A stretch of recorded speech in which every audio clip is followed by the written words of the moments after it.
Have you ever wondered how engineers can predict exactly how a super complex electronic system is going to behave, like before they even build it? Well, it turns out a lot of these systems have a secret map, a simple blueprint that perfectly lays out their behavior. Today, we're going to uncover the hidden geometric link between this abstract map and a system's real-world performance. Okay, let's just dive right in. What you're looking at here are two sides of the exact same coin. On the left, you've got this simple map. It's just a few X's and O's on a grid. But on the right, that simple map translates into this incredibly complex landscape of peaks and valleys. And that graph? That's called a frequency response. It tells you exactly which signals the system is going to boost and which ones it's going to filter out. And that right there is the central mystery we're tackling. How on earth can this incredibly simple map on the left possibly predict all the rich, detailed behavior we see in the graph on the right? I mean, it seems almost like magic, but the answer is actually found in a really beautiful piece of engineering geometry. So the key to cracking this whole code lies in understanding a system's unique identity. You could almost think of it as its mathematical DNA, and this is known as the transfer function. This transfer function, which you'll often see written as h of z, is the core blueprint. At its heart, it's really just a fraction, a top part and a bottom part. And hidden inside this simple fraction is every single secret about how that system is going to behave. Okay, so let's get back to our map. Those X's and O's, they are not random at all. They're actually the most important features of that transfer function, and they have special names, poles and zeros. They're the language of our secret map. First up, the zeros. These are marked with an O, and they come from the top part of our transfer function fraction. The easiest way to think about them is as points of cancellation.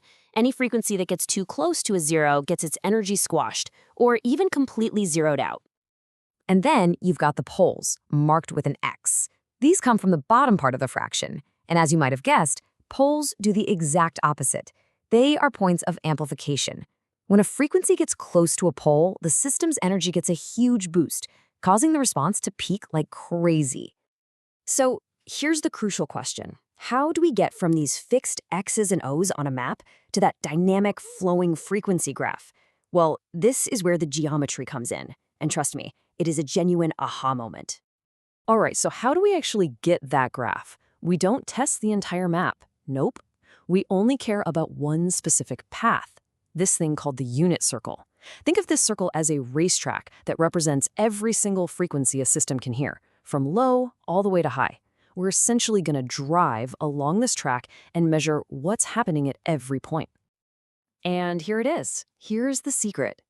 As our test point is moving along that racetrack, its behavior is determined by one incredibly simple thing: its distance to every single pole and zero on the map.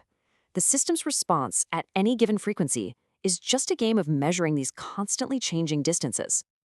And the math behind it? Way simpler than you'd think.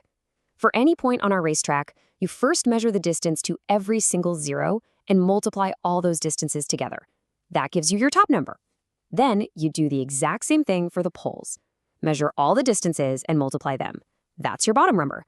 The system's final output is just the top number divided by the bottom one. That's it.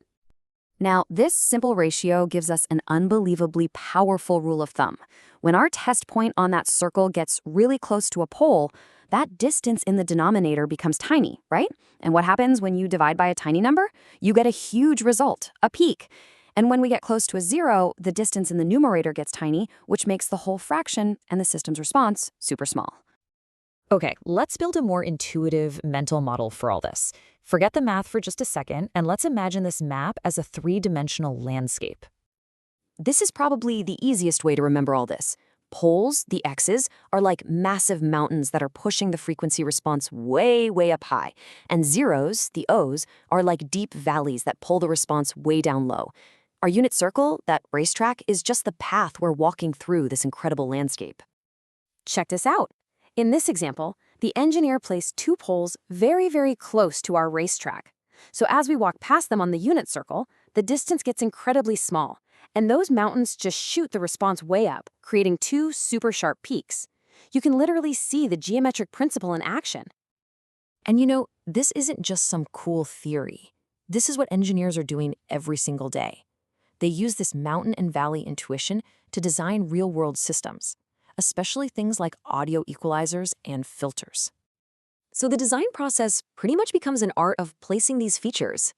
You want to let a certain range of frequencies pass through? Simple. You build a mountain range by placing poles nearby to boost them up. You want to completely block some annoying noisy frequency? No problem. You just dig a valley right on top of it by placing a 0 on the unit circle. This bandpass filter is a perfect example of what we're talking about. The designer wanted to keep the mid-range frequencies, so what did they do? They put 2 poles right there to create a passband. But they wanted to get rid of the very low and very high frequencies, so they put zeros at the start and end of the track to create stop bands. It's so elegant and so powerful. All right, so after all that, what's the most important thing to remember from our little journey into the system's secret map? Well, the big takeaway is this. A system's behavior isn't random or arbitrary. It is directly and geometrically tied to where its poles and zeros are.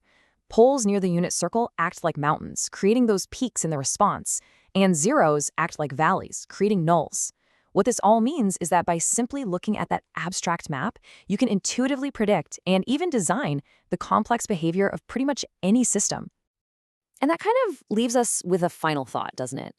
If something as complex as a filter's behavior can be boiled down to simple distances on a map, it really makes you wonder, what other elegant, hidden rules are quietly shaping the complex world all around us?